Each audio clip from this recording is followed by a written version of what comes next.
Hello बच्चों, तो कल जिन जिन लोगों का एग्जाम है उनके लिए बेस्ट ऑफ लक। ठीक है, और मेरी तरफ से सुप्रभात।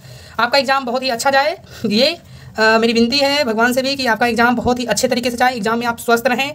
इसलिए और एग्जाम में आपको टेंशन नहीं लेना है, कैसे कैसे एग्जाम में क्या करने हैं सारे चीज़ों का डिस्कशन इस वीडियो में करेंगे। इसलिए आप हमारे अनुभव को इस वीडियो में देख सकते हैं कि आपके सामने क्या क्या परेशानी एग्जाम में हो सकती है। तो पहला नंबर आपको क्या करना है कि आपको, जैसे हमने एक सेंटअप एग्जाम का क्वेश्चन उठाया है। अब सेंटअप एग्जाम के क्वेश्चन में क्या होता था कि टोटल जैसा एग्जाम सेंटअप का हुआ है ना, उसी प्रकार आपको बिहार बोर्ड द्वारा पूछे जाएंगे। टोटल प्रश्नों की संख्या रहेगी 138। मेरे हर एक बातों पे गौर कीजिएगा, क्या कहना चाह रहा हूँ, स्किप करने से कोई फायदा नहीं है। 138 प्रश्न रहेंगे, जिसमें से 100 प्रश्न जो रहेंगे ये ऑब्जेक्टिव रहेंगे, वस्तुनिष्ठ। और जो 30 मार्क्स के 30 नंबर के ये प्रश्न है, ये 30 प्रश्न जो हैं ये आपको 2 नंबर वाले हैं। और ये जो 8 प्रश्न हैं ये आपको दीर्घ उत्तरीय में पूछे जाएंगे। तो सबसे पहले सारा चीज़ डाटा आप जानते हैं कि ये प्रश्नों की संख्या पढ़ने के लिए आपको 15 मिनट का समय दिया जाता है। तो 15 मिनट का पहले जो क्वेश्चन आपको पढ़ने के लिए 15 मिनट का जो अतिरिक्त समय देता है, जैसे कि आप देख सकते हैं लिखा हुआ परीक्षार्थी को 15 मिनट का अतिरिक्त समय दिया गया। ये 15 मिनट का खर्च कहाँ करेंगे, 15 मिनट का खर्च कहाँ करेंगे? तो 15 मिनट का खर्च ऐसा नहीं कि ये सब पढ़ने में करेंगे। 15 मिनट का जो खर्च करना है आपको, ये जो क्वेश्चन दिया गया इसको भी नहीं पढ़ना है। ठीक है, ये सब आपको क्लास यदि आप पढ़ रहे होंगे तो ये सब सारा चीज़ बताया गया होगा। अब यहाँ से जो आपको प्रश्न दिख रहा है ना, अब इस प्रश्न में आपको क्या करना है कि इसको प्रश्न को चयन करने में आपको उस 15 मिनट का यूज करना है। जैसा कि आप जानते हैं कि टोटल 100 ऑब्जेक्टिव प्रश्न पूछा गया है, जिसमें से आपको 50 प्रश्न ही बनाने हैं। क्योंकि यदि आप 70 प्रश्न, देखिए एक बात मैं बताना की कोशिश कर रहा हूँ, यदि आप 100 प्रश्न का उत्तर जानते हैं तो भी आपको 50 ही बनाने हैं, ये जानते हैं और ये आपको बनाने हैं। यदि आप 70 प्रश्न जानते हैं, 70 प्रश्न का उत्तर जानते हैं तो भी आपको 50 बनाने हैं। और यदि आप 60 प्रश्न का उत्तर जानते हैं तो भी आपको 50 बनाने हैं। और यदि आप 50 ही जानते हैं तो भी आपको 50 ही बनाने हैं। तो एग्जाम में ये लड़ना नहीं है कि मेरे को 100 आता है, हम 100 का 100 बनाएंगे, ये सबसे कोई फायदा ही नहीं होगा। इसलिए आपको क्या करना है, 100 के 100 प्रश्न का जवाब ना दे करके मात्र आपको कितने प्रश्नों का जवाब देना है, 50 से ज़्यादा जवाब देने पर क्या होगा, मान लीजिए कि आपने 1 2 3 4 5 6 7 8 9 10 इस प्रकार से प्रश्न का जवाब दिए और 50 प्रश्न जहां आपका पूर गया आप वहां पर छोड़ दीजिए, जहां से आपका 50 पूर जाए। क्योंकि 50 के बाद यदि आप आंसर देते हैं तो भी वह आपको शुरू से ही काउंट करेगा, बाद में वह उत्तर की गिनती नहीं की जाएगी। इसलिए समय का बिल्कुल ख्याल रखना है। आपको 3 घंटे 15 मिनट जो दिए जाते हैं वो ऐसे ही नहीं दिए जाते हैं। आइए अब हम पहले 15 मिनट का यूटिलाइज करना सीखते हैं। तो हमें इसमें से 50 प्रश्न का चयन करना है जो हमसे बनेगा। यहाँ पे कहता है डिफरेंशिएशन e⁻3x, हाँ ये बन जाएगा, इस e⁻3x का हो जाएगा e⁻3x, 3x का हो जाएगा 3, ऑप्शन नंबर सी। चलिए पहला प्रश्न बन जाएगा, तो एक क्वेश्चन हो गया। हाँ डिफरेंशिएशन, यदि मान लीजिए आपको डिफरेंशिएशन अच्छा ठोस है तो आप क्या करिएगा, 1 2 3 4 बन गया 4।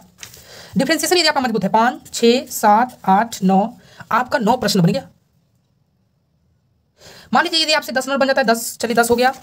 11 लग रहा है कि नहीं बन पाया, छोड़ दीजिए, 12 बना लीजिए, 13 बना लीजिए। लग रहा है कि 14 में बहुत सारा उटपटांग ऑप्शन है, हमसे नहीं होगा, छोड़ देते हैं। गाइस 15 बना लीजिए। 16 साइन देखते ही दिमाग खराब हो गया, नहीं बनाएंगे। 17 बनाएंगे, 18 बनाएंगे, 19 बना लिए, 20 नहीं बनेगा। नहीं, लिमिट वाला तो बहुत डर लगता है, मन ही मन में, मतलब ये आपके मन में चलेगा, वहाँ पर लिमिट वाला आज तक भी नहीं, कन्फ्यूजन तो रहने देते, कन्फ्यूजन वाला को छूना ही नहीं है, ये भी वैसा ही आ गया, छोड़ दो। ये तो थोड़ा सा लंबा क्वेश्चन है, अच्छा छोड़ देते हैं। अच्छा ये इस क्वेश्चन को, हाँ ये कर सकते हैं, हाँ ये भी हो जाएगा। जो आपसे लगता है हो जाएगा, पहले आप उस प्रश्नों को टिक लगा करके 100 तक में चयन करें। आपको 15 मिनट समय यहीं पे खर्च करना है गाइज। आपसे जो लगता है कि बन जाएगा, मान लीजिए आपको लगता है 34 ये डॉट वाला है, बन जाएगा। मैं ज़्यादा नहीं सेलेक्ट कर रहा हूँ, जो नॉर्मल क्वेश्चन है वहीं पे हम टिक लगा रहे हैं। ये आप अपने अनुसार तेज़ी से चेक कीजिएगा। ये देखिए ए वेक्टर बी वेक्टर दिया है, दोनों को जोड़ के उसका परिमाण निकालना है। मान लीजिए उसके बाद आपसे बन गया ये क्रॉस वाला बन गया, मूल बिंदु से दूरी निकालने के लिए बन गया। अभी हम 45 ही चुने हैं, पहले 50 चुन लेते हैं, देख लेते हैं।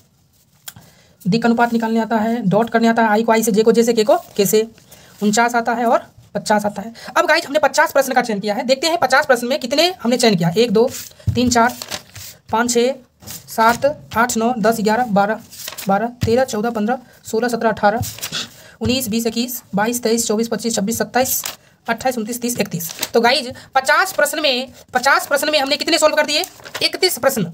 50 प्रश्न में आपने कितने प्रश्नों का चयन कर लिया प्यारे, 31 प्रश्न। अब आपको कितने करने हैं, 19। क्या इसी प्रकार समय का सदुपयोग करके आप 19 प्रश्न को नहीं सही कर सकते हैं? उसी प्रकार आपको क्या करना है, पूरा देख लेना है, 100 तक जाना है, 100 तक जाना है, उसी प्रकार आपको चयन करना है।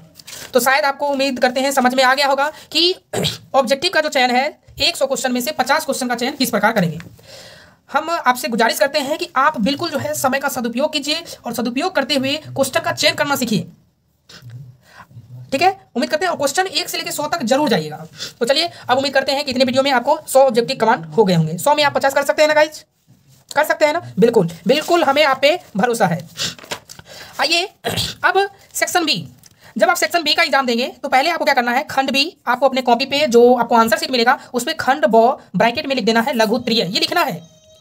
और लिखने के बाद अब आपको प्रश्न देखिए, कह रहा है कि प्रश्न संख्या 1 से 30 तक लघु त्रिय है, इनमें से किन्हीं 15 प्रश्नों का ही जवाब देना है। टोटल कितने प्रश्न पूछे जाएंगे, 30, जवाब कितने देने हैं, 15। अब 15 प्रश्न कौन कौन होगा पहले वो चयन करना है। ऐसा नहीं कि क्वेश्चन नंबर 1 उठाए बनाना स्टार्ट कर दिए। आपको जो अतिरिक्त 15 मिनट का समय मिला है आप ये चयन कीजिए, ठीक है। और जो भी कमेंट करना होगा जरूर कीजिएगा, हम आपको जरूर सॉल्व करके बताएंगे। तो 15 प्रश्न का चयन करना है। आप पढ़े हैं तो आपको इतना विश्वास होगा कि हमसे ये क्वेश्चन बन जाएगा। जैसे मान लीजिए क्वेश्चन नंबर 1 नहीं बना, छोड़ दिए। क्वेश्चन नंबर 2 1 प्लस कॉस है जेड मान के नहीं बनेगा, नहीं छोड़ देते, ये तो और भारी छोड़ दिए। Cot inverse cosec inverse pi है, तो यदि इसको 10 में बदल के मान लीजिए कि यदि आप पढ़े हैं तो इतना तो जानते हैं कि चलिए मान लीजिए 4 बना, एक टिक लगाए, 1 2 3 नहीं बना, कोई दिक्कत नहीं। 5 नंबर में बहुत सिंपल सा क्वेश्चन है, ए बी बी ए निकालना है, बन जाएगा। सारणिक का मान ज्ञात करना है, बन जाएगा, 3 हुआ। डिफरेंशिएशन यदि आपका मजबूत है टिक लगा लीजिए, नहीं मजबूत है छोड़ दीजिए। अब यहाँ y बराबर u इंटू भी है, यदि आपका मजबूत है तो लगा लीजिए, नहीं तो छोड़ दीजिए। हमें अभी चयन करना है। अब आप कहेंगे सब छोड़ ही रहे हैं तो फिर चयन किसको करेंगे। तो हमें 15 मिनट का जो समय है इसमें यही तो चेक करना है ना कि कौन आसान है और कौन भारी है, पहले वो चयन करते हैं। मान लीजिए जैसे देखिए ये क्वेश्चन में यदि आप इसमें भाग दे देते हैं तो साइन बचेगा और साइन बाय कॉस 10 सेक बच जाएगा, ये आसान है, बन जाएगा। यहाँ पर आप आइलेट लगा करके यदि याद है तो बना सकते हैं। अब ऐसे ही चुन रहे हैं, ये तो देखिए इतना गंदा कर दिया गया है क्वेश्चन पेपर वाले, इसी में सॉल्व कर दिया गया। चलिए तब पर भी आप लोग देखिए 0 से π/2, इसको बिल्कुल ध्यान में रखें, एग्जाम में पूछा जाता है एक प्रश्न। उसके बाद आपसे प्रश्न है, देखिए सदिश गुणनफल है, क्रॉस डॉट ये आपको आना चाहिए। चलिए ये प्रश्न बन जाएगा। एक सिक्के को 6 बार उछाला गया, ठीक 4 बार शीर्ष, चलिए LPP बन जाएगा, ये बन गया। डॉट क्रॉस बिल्कुल हो जानी चाहिए। P of A P of B दिया है, P ऑफ B बाय बन जाएगा।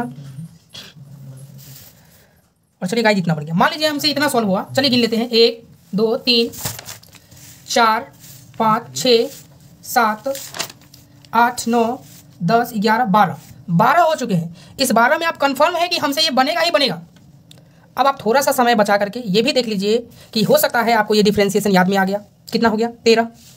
पहले आप टिक कर लीजिए, 13 हो गया ना। 2 प्रश्न और आप खोज लीजिए, टिक कर लीजिए, उसके बाद आप बनाना स्टार्ट कीजिए। मान लीजिए आपको ये याद हो गया, कितना हो गया, 14। बस मान लीजिए कि आपसे लगेगा कि नहीं 14 ही बनेगा तो छोड़ दीजिए, प्यारे ज़्यादा दिमाग नहीं लगाना कि हमें 15 सॉल्व करने हैं।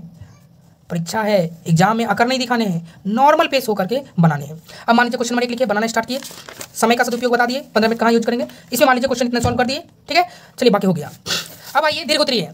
दीर्घोत्तरीय में 31 से 38 तक जो प्रश्न पूछे जाते हैं उनमें से किन्हीं 4 प्रश्नों का ही उत्तर देना है। अब 4 में 8 प्रश्न होते हैं जिसमें से आपको 4 जवाब देने हैं। 4 कैसे सेलेक्ट करें, तो पहला नंबर 1 याद रखिए, LPP हर हमेशा पूछा जाता है, ये तो आपसे बनने चाहिए। एक प्रश्न हो गया। इनवर्स को आप बिल्कुल नहीं पढ़ के गए हैं, बिल्कुल पढ़ लीजिए, क्योंकि आपको बताया भी गया होगा, एक इनवर्स से क्वेश्चन, एक डिटरमिनेंट से, ये 3 को तो फिक्स है ही है, इसलिए इस 3 को तो देखें। और एक प्रश्न जो भी आपको लगे, कभी 3D से पूछा जाता है तो कभी इंटीग्रेशन से पूछा जाता है, तो जो आपका मजबूत है उसमें से चयन कर लीजिए। मान लीजिए मेरे कहने का अर्थ हुआ कि आपको लगेगा कि मेरे को 35 आसान लगता है, 36 भी आसान लगता है, तो आपने कितना सेलेक्ट कर लिया, 36 35, 2 क्वेश्चन इधर, 3 4 5 सेलेक्ट कर लिए। लेकिन 5 में 5 थोड़ी ना जवाब देने हैं, कितने देने हैं, 4। अब 4 कौन सा जवाब दें, लग रहा है कि यदि आप इस प्रश्न में फंस सकते हैं तो आप इसको छोड़ दीजिए, बाकी बना लीजिए। तो शायद उम्मीद करते हैं कि यदि आप इस बातों का ख्याल रखेंगे तो आपको 100 में से 90 प्लस मार्क्स कोई नहीं काट सकता है। तो 90 प्लस मार्क्स आपका बिल्कुल आ जाएगा, लेकिन इस बात को ध्यान रखेंगे तब। और आप बिल्कुल 3.25 घंटे में पेपर को आराम से क्लियर करते हुए घर आ जाएंगे हंसते हंसते। और आप वीडियो देखने के बाद यदि जा रहे हैं और वास्तव में आप वीडियो देखने के बाद वापस आएंगे तो आपने कहा, आप कहिएगा जी बिल्कुल हमें अच्छा लगा। चलिए तो कल के एग्जाम के लिए सबको बेस्ट ऑफ लक।